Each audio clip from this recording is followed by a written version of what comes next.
Vemos uma luz no fim do túnel e a voz de um homem que dizia: eu nunca acreditei no fenômeno que as pessoas chamam de a luz no fim do túnel. São essas ocasiões raras nas quais pessoas acordam após uma experiência de quase morte e gritam: eu vi a luz. Com suor frio escorrendo pelo lado do rosto, agora estou aqui nesse suposto túnel. Mas como eu morri, a última coisa que me lembro era que estava sozinho em meu quarto. Vemos que aquele era o quarto de um rei. Ao lado da cama tinha uma espada e o homem continuava, olhando para a cidade de cima. Depois disso, meu corpo ficou pesado enquanto me deitava na minha cama. Eu fui envenenado, fui assassinado. Pense, Grey, haviam muitos que me queriam morto, afinal eu era um rei.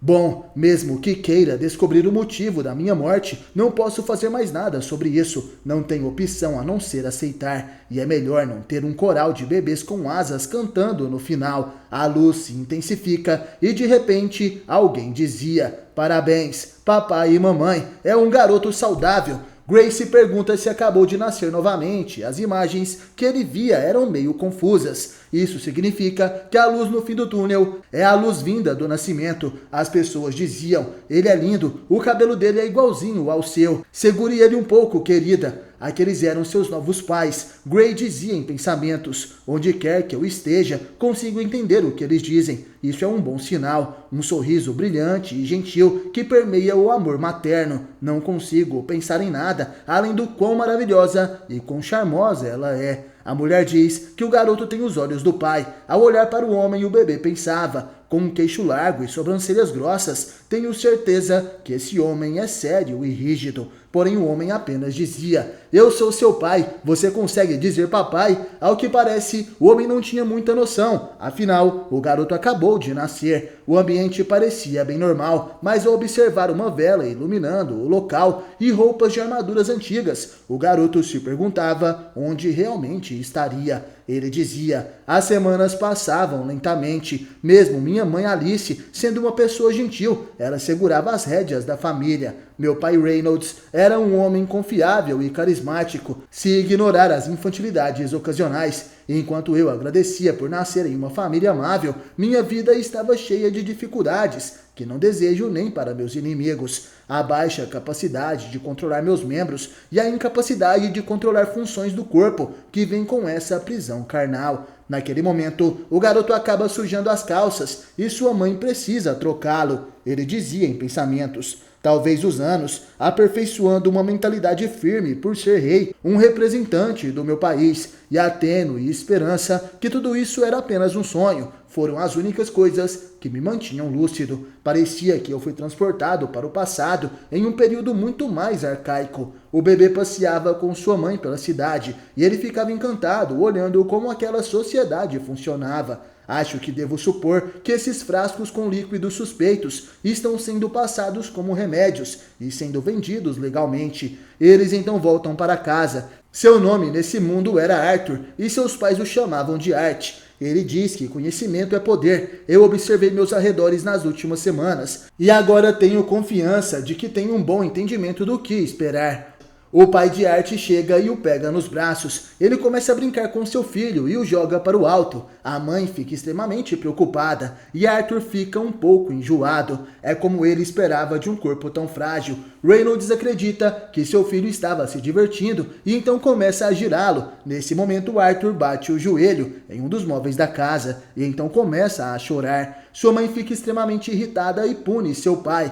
Ela acalenta o bebê e utiliza uma magia de cura para cuidar de sua dor. Agora estava tudo bem. Vendo aquilo, Arthur fica encantado. Na sua vida anterior, ele comandou exércitos. Vemos então Arthur em cima de um cavalo robô, com espadas de raio laser, armas e armaduras robóticas. Ele venceu duelos contra representantes do mundo inteiro, mas ainda assim, de todas as suas conquistas, nunca teve tanto orgulho quanto estava tendo agora. Arthur agora pode engatinhar. Ele vai até um espelho e vê a sua aparência naquele mundo. Ele ainda não se acostumou com o seu novo nome. E olhando para seu reflexo agora, ele deve admitir que realmente é adorável. As damas do futuro devem se preparar para ter o coração partido. A mãe de Arthur coloca ele para dormir, mas o garoto estava apenas fingindo. Ele se levanta e joga a manta no chão. Após isso, o bebê pula do berço e cai na manta. Agora que Alice pensa que ele dormiu, ele tem 1 hora até que ela volte novamente. Arthur engatinha até outro cômodo da casa. Em sua velocidade máxima, ele chega até a biblioteca. Ele avista os livros e dizia: desde que descobri este lugar, venho escondido toda noite para aprender mais sobre este mundo.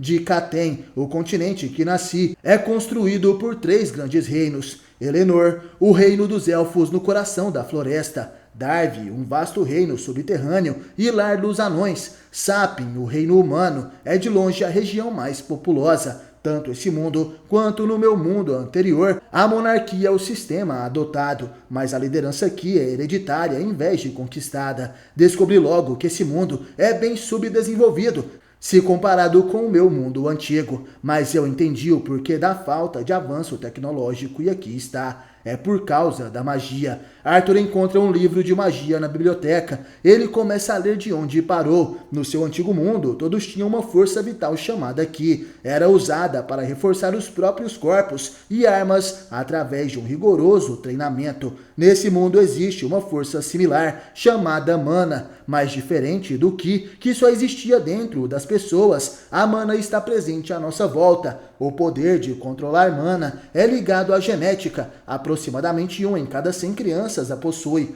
Mana pode ser usada de várias formas. Os métodos mais comuns são ampliação e conjuração. Ampliadores reforçam o corpo com mana, possibilitando que tenham força, defesa e agilidade fora do comum. Porém, o ponto fraco deles é o alcance limitado. Conjuradores, porém, emitem mana para o mundo externo, permitindo controlar os arredores como quiserem, mas eles devem combinar o próprio núcleo de mana com a mana exterior para formar um feitiço. A mãe de Arthur é chamada de Divergente, mais especificamente uma emissora. Eles são um tipo raro de mago, capaz de conjurar uma mana regenerativa única. De acordo com esse livro, o primeiro despertar de um mago acontece na adolescência, quando o núcleo de mana se manifesta. O núcleo de mana, coincidentemente, é similar ao centro de Ki da vida anterior de Arthur. Para formar um centro de Ki, as crianças são ensinadas a meditar e sentir os fragmentos de Ki espalhados pelo corpo e juntá-los em um único ponto. Arthur então tenta fazer essa técnica para despertar seu núcleo de mana. Uma luz se concentra no corpo do bebê, mas de repente sua mãe o segura. Aquilo estava funcionando, mas Arthur acabou sendo interrompido.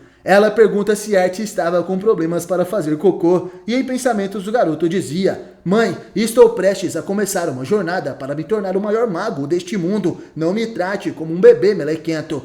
Porém, de repente, a fralda de Arthur se enche. É hora de trocar a fralda. Alice escrevia um diário. Já se passaram um pouco mais de 2 anos. E ela aprendia mais e mais sobre o bebê, chegando à conclusão que ele deve ser o bebê mais adorável de todos. Eu sei que ele vai se meter em problemas no futuro, se eu não for uma mãe firme e confiável. Não é como se eu pudesse depender totalmente do Ray. Nesse momento ela vê Ray ensinando o pequeno Art a lutar com um galho. Ela fica nervosa e o repreende. Isso aconteceu quando o Art ainda engatinhava. Ela também percebeu que Arthur adora ir a lojas de pequenos comerciantes. Então, no lugar de comprar mantimentos 1 ou 2 vezes por semana, eles iam dia sim e dia não. Isso era bom para sempre terem comida fresca em casa e também para fins educacionais. Arthur também se encantava ao ver um mago conjurando magia. Sua mãe se pergunta como ele será quando ficar mais velho. Com Ray sendo seu pai, não tenho dúvidas que ele vai se interessar em virar um aventureiro.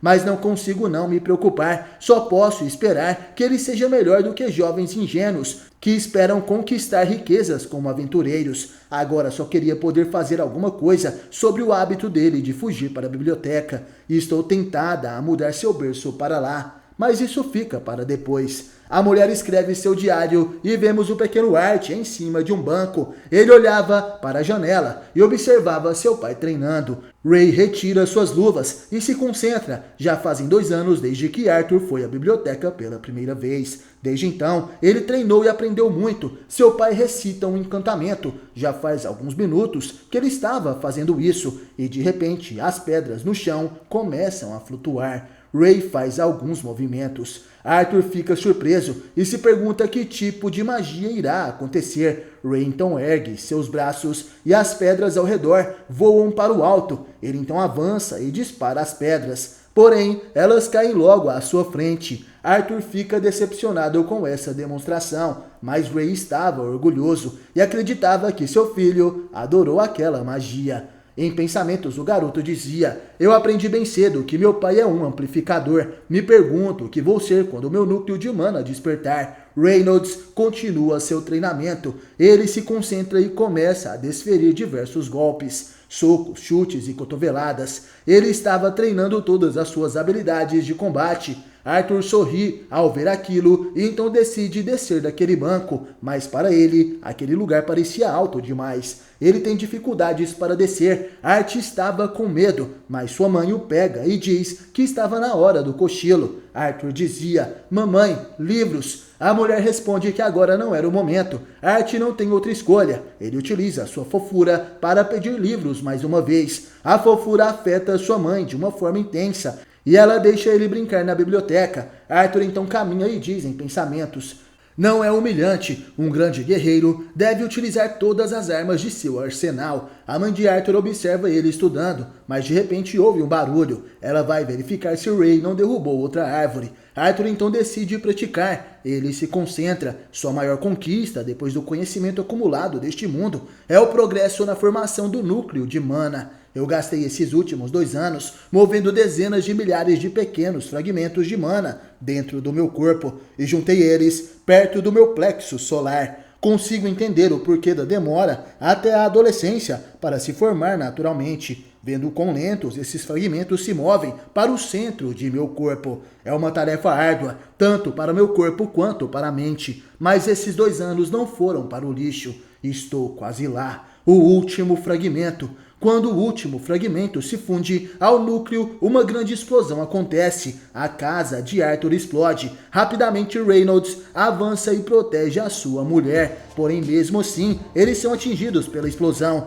Uma grande explosão acontece na casa de Arthur. Seu pai Reynolds age rapidamente para proteger Alice, a mãe de Art. Ele abraça a sua esposa e a luz da explosão os atinge. De repente, vemos que apesar dos ferimentos de Reynolds, sua esposa estava segura. As costas daquele homem estavam feridas e Alice estava preocupada com seu filho. Ao olharem para trás em meio a toda aquela fumaça, Alice se desespera. Ela queria encontrar Arthur. Ele ainda estava dentro de casa.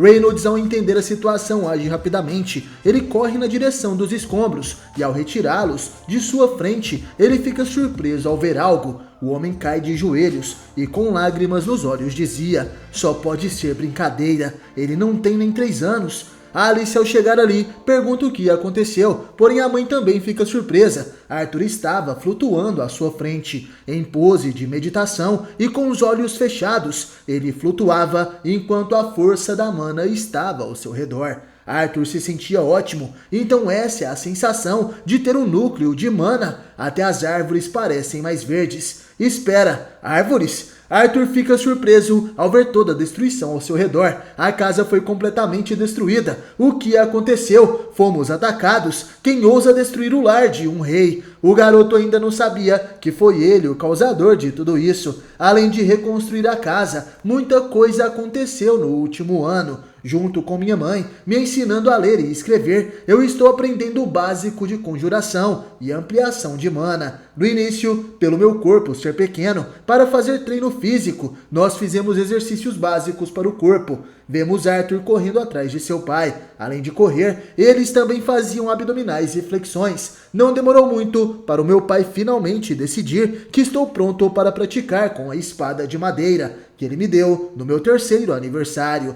Certo dia, Arthur estava lendo um livro no quarto. De repente, seu pai entra dizendo: é hora de treinar, campeão. Pegue sua espada agora e venha. No treinamento, ele pede para o garoto lembrar do que aprendeu. Sincronize o fluxo da mana com sua respiração. com seu coração ou pulmões. Seu núcleo é só outro órgão. Arthur segura a espada de madeira e diz em pensamentos: me pergunto se a maioria das crianças de 4 anos entenderiam essas instruções abstratas. Arthur se prepara para atacar. Ele avança e desfere os golpes de espada contra seu pai, que se defendia com um graveto. Reynolds, sorrindo, se defendia dos golpes de seu filho sem precisar sair do lugar. Ele diz que Arthur vai conseguir. Em pensamentos, o garoto falava: ele não vai me deixar descansar até eu conseguir, e eu só tenho um pouco de tempo para estudar antes do jantar. Arthur se concentra e a mana envolve seu corpo. Ele abre seus olhos e avança ferozmente. O ataque de sua espada estava mais forte e ele consegue cortar o galho que estava na mão de seu pai.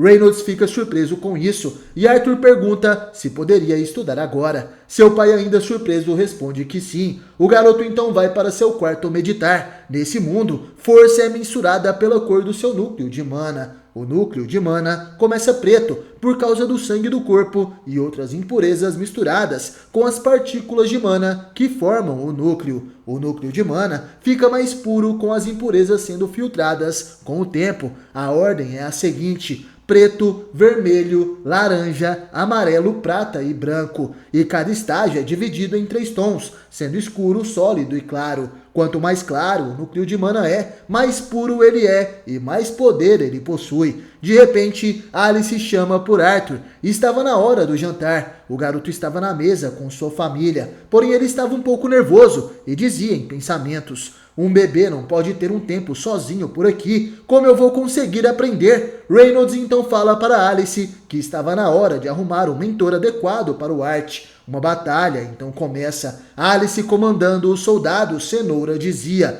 querido, ele tem apenas 4 anos. Além disso, você disse que conseguia ensiná-lo. Reynolds se defende com os soldados ervilha e responde: eu sei disso, mas eu não esperava que nosso filho fosse um prodígio em manipulação de mana apenas aos 4 anos. Eu estou o atrasando, ele tem muito potencial. Alice responde: não vou deixar meu filho sair de casa para alguma cidade a centenas de quilômetros de distância. Reynolds fala que Shiros não é alguma cidade e vou me certificar que meu amigo cuide dele. Após uma longa discussão, o homem dizia: Art, você tem voz nisso também. Você quer ir para uma cidade grande e ter um professor de verdade? Arthur fica surpreso. Seu pai está deixando ele escolher. Mas isso não é pedir demais para um menino de apenas 4 anos. Mamãe e papai não podem ir junto para ver o professor. Os dois começam a rir. Eles não pensaram em ir todos juntos. Alice poderia se sentir melhor sobre isso se ela estiver presente quando ele for testado e conhecer o professor. Reynolds decide. Todos vão para a cidade de Shiros. Arthur fica chocado ao ouvir que seus pais já estavam se preparando para uma viagem de 3 semanas. Ele estava lendo um livro antes de dormir, porém sua mãe chega ali e diz: você tem que dormir, homenzinho. Vamos sair cedo amanhã. Odeio apressar as coisas também, mas os velhos amigos do papai e da mamãe, os chifres gêmeos, estão indo para Shiros também. Então eles vão nos levar. Seu pai está com eles agora. E é melhor eu não te pegar lendo de novo. Você pode levar alguns livros para a viagem amanhã. Então vá dormir. Arthur recebe um beijo de boa noite de sua mãe e ela o deseja bons sonhos. O garoto dizia: eu sabia que os chifres gêmeos estavam por aqui faz um tempo. Até nos ajudaram a reconstruir nossa casa quando tiveram tempo. Pelo que eu vi, a equipe é composta por 2 conjuradores e 3 ampliadores. Isso ajudaria em qualquer problema que a gente se meter. Finalmente, vou me mudar dessa pequena e pacata vila. É hora de ver o que esse mundo realmente tem a oferecer. O dia amanheceu. Arthur e sua família caminham pela estrada com as suas malas em mãos. Ao longe, eles avistam os chifres gêmeos. Reynolds agradece seus amigos por levarem eles nessa viagem. Ele estava orgulhoso e queria que todos conhecessem seu filho. Arthur, se apresente. O garoto então se curva e diz: olá, meu nome é Arthur Levin. Obrigado por ir com a gente até Shiros. O homem com a lança passa a mão na cabeça do garoto e diz que ele é muito educado. Tem certeza que o Ray é seu pai, garoto? Esse é Adam Cranch, um ampliador especialista em lanças. De repente alguém agarra Arthur. Essa é uma mulher loira e formosa que dizia: ele é uma gracinha, agradeça que você se parece mais com sua mãe. Essa é a Angela Rose, uma conjuradora especialista em magia de vento.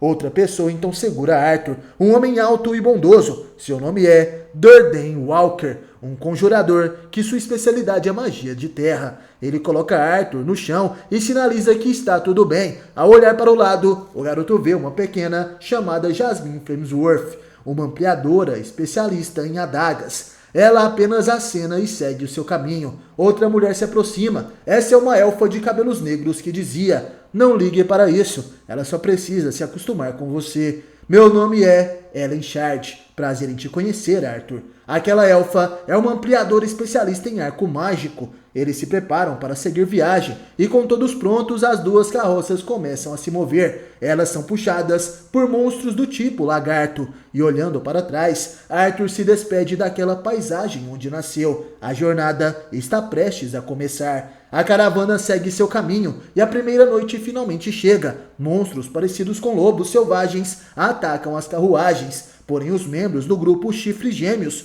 conseguem derrotá-los facilmente. Eles acendem uma fogueira, porém Arthur parecia entediado. Ellen pergunta: "Você está cansado? Talvez isso aconteceu porque é sua primeira vez viajando. Seu pai estava se gabando, falando que você é um prodígio. Você realmente despertou há 1 ano atrás." Adam também parecia entediado. Ele se levanta e diz para Reynolds que vai fazer alguns alongamentos antes de dormir. "Você me disse que tem treinado o seu filho. Se importa se brincarmos um pouco?" Arthur não parece gostar muito dessa ideia, mas seu pai diz que estava tudo bem. Ele pede para Adam ter cuidado.